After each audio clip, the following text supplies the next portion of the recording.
as a producer and as a creative technology person, looking at it from both ways, you can make maybe almost an equal argument. It is always about the story. It's it's been a cliche for a long time. Whether it's from Pixar or other places, it is always about the storytelling. I have been disappointed. I think maybe to your point that the ability to realize anything we can imagine has absolutely not been capitalized on, to 1%, I think. But having said that, I think it's a natural evolution. I mean, just seeing the work, the 20-year retrospective of Weta Digital today here at FMX, I used to do that stuff, and it still blows me away, the complexity and the world building, from mountainsides down to, eyeballs and everything in between. So being able to do that, hopefully will free up creative juices to then do something, what dreams may comes to mind. A while ago, mutual friend of ours, Joel Hynek, winning the Academy Award for that. And that was just so otherworldly, but in just a natural, beautiful way. And it wasn't just using, tools to, for the sake of using them. It was really done in service of the story. And I guess you could say that about anything that we use CG for in visual effects or animation. There's just so much more that could be done because it can't be done in any other medium.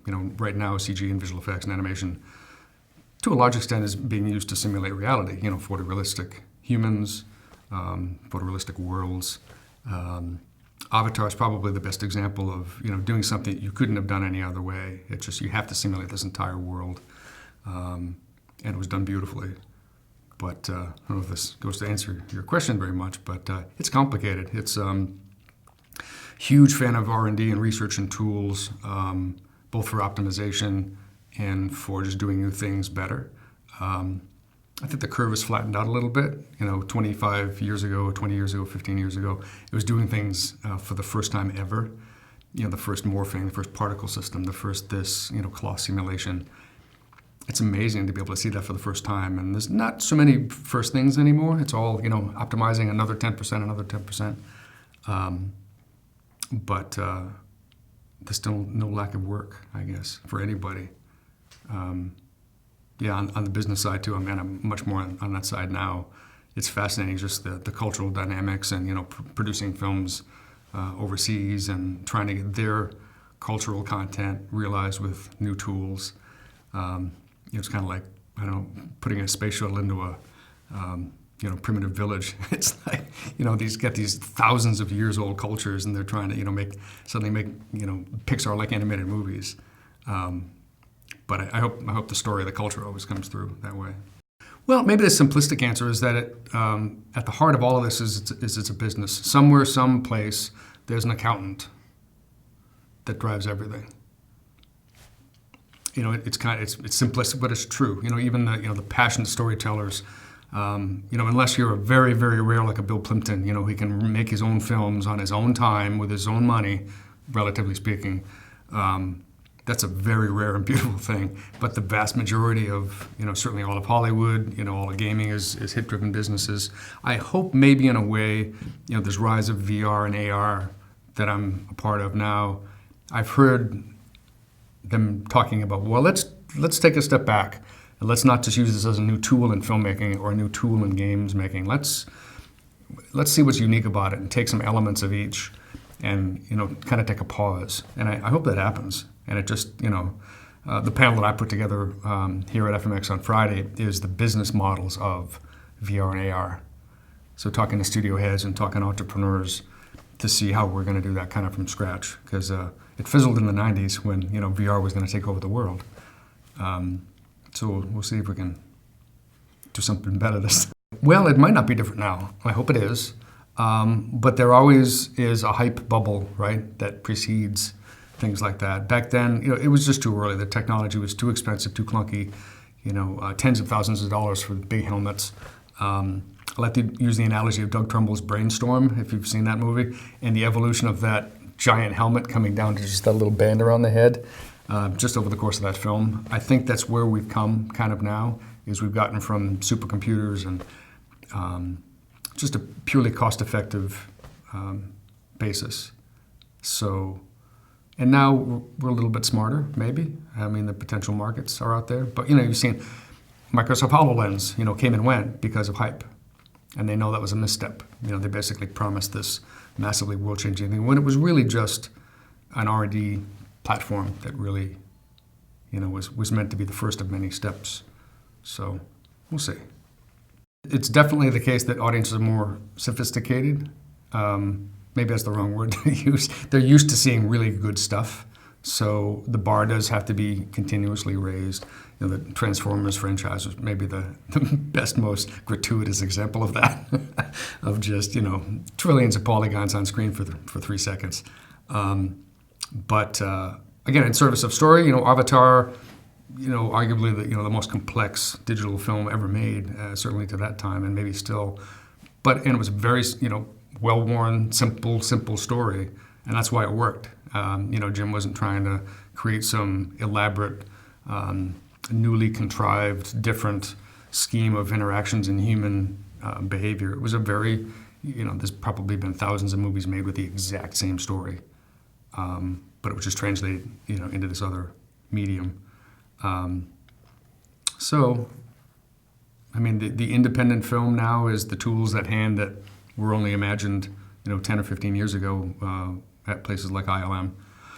So hopefully that'll let a lot more films get made in volume, right? So if you can have 100 times more films made, but only 10% of them still don't suck, you can have a lot more better films. But as long as I don't think Hollywood or games, for that matter, are going to change anytime soon. They're still going to be a hit-driven business. As long as you have 20-year-old studio execs who, only believe in an IP they can buy, or a sequel that, they can have some pre-existing audience buy-in.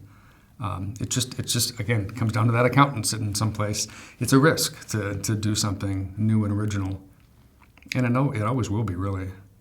Well, the good thing now, I mentioned earlier, that the tools are there, so anybody of any age can create a quote-unquote professional film, technically. So if you have the story idea, just make it. That's always what I tell my students, is just make it. And if it's good, it'll get out there, because there's nothing more powerful. There's no technology that can touch word of mouth. If there's something good, I'll tell you about it, you'll tell somebody else about it, and pretty soon it'll, it's the whole viral thing. And it'll find a distribution model. Now, we haven't gone to 1,000 channels like they were predicting 5 years ago. It's, down to, YouTube, Netflix, Amazon now doing original content, all the original, HBOs of the type. They're out there, but, we're still only counting on not even 2 hands as far as, distribution outlets, other than just plugging it on your own URL. So, yeah, content first, and then it'll find a way. I still believe in the festival circuit and good stories, great stories lately about, the best film of last year, in my opinion, was, what was the drumming movie with he won Best Academy Award for Best Supporting Actor. Whiplash? Whiplash. Thank you, Whiplash. So that writer-director was a young kid. He couldn't afford a feature film. He shot, guerrilla style, like in a week, a short film version of that movie. It was basically one scene. And put that on the festival circuit, Sundance, I think, got a lot of attention, and that got him everything. That got him the budget, the distribution deals to then finance the feature film, and et cetera, et cetera. So I love that. That's guerrilla style filmmaking at its best. I'm old enough, I guess, if that has anything to do with it. Being a bit of a traditionalist, I really love to read a novel that's printed on paper that I can fold the corner over, and that's, for me, is never going to change. I'm always going to love seeing a narrative, linear film, at me that I watch and I enjoy. I'm always going to love playing video games. So I think augmented reality is going to offer the first kind of truly different medium. There's been lots of failures in, like interactive cinema or cinematic games, these attempted crossover things, which I always thought was a mistake. You just really immerse and get the best out of a medium that you can. and don't screw around with it. But with AR, you can truly have something new. For instance, once we get wearable technology, like a HoloLens kind of thing, that's not so narrow view and the fidelity is really high. The idea of having an interactive mixed media experience in your own environment is pretty exciting. By that I mean you could have a haunted house party where everybody puts on their glasses, and you could have an interactive haunted house where things are jumping out at you, and the Magic Leap guys are all about this, and that I think could be truly new and breakthrough as far as an entertainment experience, because it's not linear. It's it's somewhat interactive, but just to be able to craft these mixed media augmented reality experiences, I think I'm looking forward to that. That'd be fun. You could bring in any kind of, put the glasses on your little kid for his birthday party, and you could have flying saucers laying on the front yard. You could have their favorite superheroes, jump out of the closet of their bedroom, and childlike stuff. I've thought about that a lot lately with the 20th anniversary. And it's really, it is very unique. There's other festivals, bigger and smaller, conferences, rather. But FMX has always been really unique because, from Thomas down, it's always been a focus on quality more than anything else. And it is kind of the opposite. They're not driven by an accountant someplace. It was always about, we're comfortable here in this building, this physical location. We've got a certain max. They could easily have doubled or tripled the size of this conference, but they would have had to move to a different place. They would have had to just kind of turn it over into a different model. But it wasn't about that. So I come because it's the highest level of quality speakers, quality content, and they're here just because we love it. And that's true for other conferences. I've been part of SIGGRAPH for a very long time too, completely different kind of conference. And great in its own right. But FMX is just,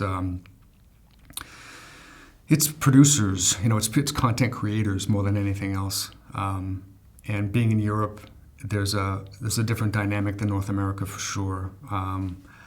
I get in a lot of trouble if I say it's better here in Europe.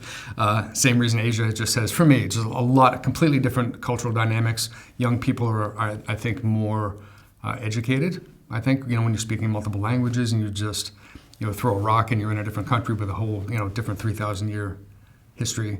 So being in Europe has a big part of it. But from the leadership, from the focus on quality and the location, it's been an amazing mix. And because it's so small and it is driven because of the individuals that are with it for decades, we can also pivot very quickly. So every year can have a fairly distinct flavor to it, like this year being VR and AR, because the real world moves that fast. Other bigger conferences that are driven, with different priorities aren't that agile. So, and they get bigger and it's much more of a machine, but not so much here. It's more like a little sports car.